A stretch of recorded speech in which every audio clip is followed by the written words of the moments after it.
So today I want to talk about rice because across the length and breadth of the globe, rice is one of the most consumed food on the planet by a long way.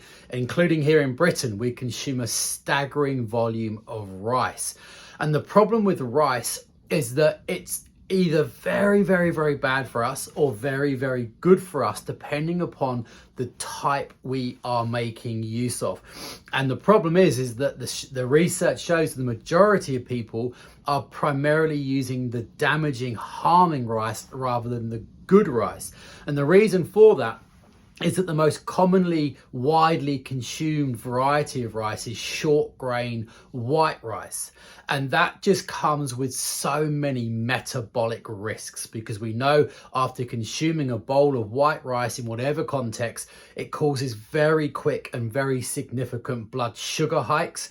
We know it causes big insulin spikes, and we know in long term it increases the risk of insulin resistance in our cells, which is the precursor to type 2 diabetes and all of the profound risks that come with that.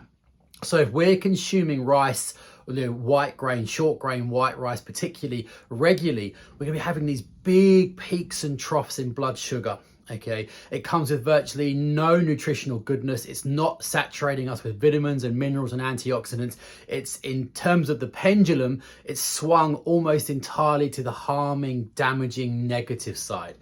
But then if we look at the opposite end of that spectrum and we turn our attention to red rice, but particularly black rice, we see an almost entirely different food source.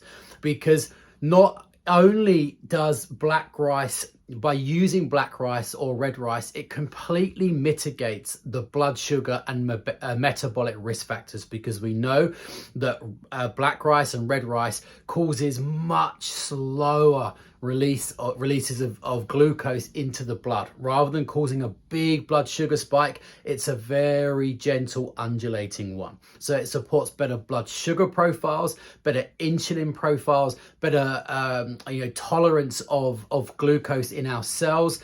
It reduces the risk of metabolic problems like pre-diabetes and type 2 diabetes. So it mitigates that risk. But perhaps even more importantly, is that if we view black rice through the lens of nutritional medicine, what we see is an absolute superfood. There's so much talk around superfoods, but all a superfood is a food that contains within it a nutritional profile that supports health and suppresses disease. Whether it's kale, whether it's blueberries, doesn't make any difference. And if we apply that criteria to black rice, we can absolutely unequivocally label it as a superfood, because the vitamin concentrations, the mineral concentrations, the antioxidant volumes found in black rice have been shown now in some really exciting research to almost be the same as blueberries. Everyone knows about how powerful blueberries are at preventing heart disease and cancers and things like that. And yet in black rice, we have an equivalent in terms of nutrient density.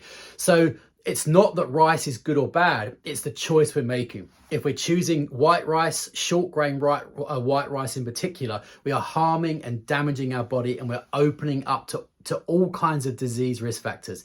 If we switch to red rice, or particularly black rice, we're going to massively increase our daily nutrient intake. We're going to mitigate the metabolic and diabetic risk factors.